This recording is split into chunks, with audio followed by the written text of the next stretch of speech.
আরে ছেলেরা, যুবকেরা, তরুণেরা, আজ তোমাকে আমাকে দুনিয়া লুটিয়ে নিল, আজ তোমাকে আমাকে দুনিয়ার ফিতনা জড়িয়ে ফেললো। এ ছেলেরা, যুবকেরা, আজ তোমাকে আমাকে দুনিয়ার মুসিবত জড়িয়ে ধরে ফেললো। এসব থেকে ছেড়ে দিয়ে আমার আল্লাহর কদমে আসো, তওবা বেশি বেশি করো, সিজদায় পড়ে চোখের পানি ফেলে বলো, আল্লাহ এই ফিতনা থেকে বাঁচতে চাইছি, বাঁচতে পারছি না। আল্লাহ এই ফিতনা থেকে আমাকে আপনি উদ্ধার করো। আমি আপনার বান্দা, আপনাকে ভালোবাসতে চাই। আমি আপনার বান্দি, আপনাকে ভালোবাসতে চাই।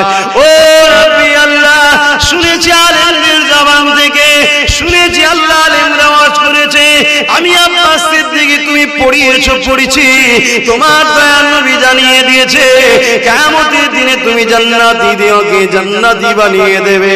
আল্লাহ আমাকে আমাদের সবাইকে যেন জান্নাতি করে, বলুন আমিন। এ যুবকেরা, তরুণেরা, মায়েরা, বোনেরা, বেটিরা, আজ একটা আল্লাহর বান্দি চলে গেল, তিনিও যেন জান্নাতি হয়ে, বলুন আমিন। এ ছেলেরা, যুবকেরা, আল্লাহ নবী জানিয়ে দিল জান্নাতীরা জান্নাতে চলে যাবে, জাহান্নামীরা জাহান্নামে চলে যাবে, হিসাব শেষ হয়ে যাবে। এমন সময় সালাম আসতে লাগবে। বান্দারা জান্নাতে গিয়ে জান্নাতের শান শওকত দেখে, জান্নাতের সুন্দর গাছপালা ফলমূল জান্নাতটা দেখে তারা দিবানা হয়ে যাবে। আল্লাহ নবী আরো বলে, জান্নাতি দিওকে যে রাস্তা দিয়ে যাবে, ওই রাস্তায় কিছুটা দূরে গিয়ে তারা মনে করবে এটাই হলো জান্নাত। এই ওই জায়গাতে বসে যাবে, ফেরেশতারা তাদেরকে আবার ভরে তুলবে। ও আল্লাহর বান্দা বান্দি রে, এটা জান্নাত নয়, এটা জান্নাত যাবার রাস্তা। আরো আগিয়ে চলুন, জান্নাতের থেকে অনেক সুন্দর।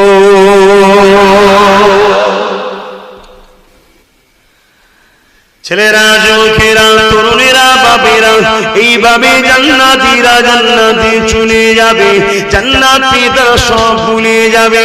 এত সুন্দর জায়গা, এত আনন্দের জায়গা, ঘুরে নিয়ে তারা আনন্দ ফুর্তিতে থাকবে।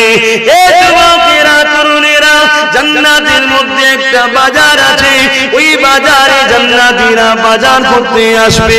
জান্নাতীদের সবার মাকাম তো এক হবে না, সবাই জান্নাতি হবে ইনশাআল্লাহ। আমার রাসূলের প্রত্যেকটা গোলামি জান্নাতি হবে ইনশাআল্লাহ, কিন্তু সবার মাকাম তো এক জায়গায় হবে না।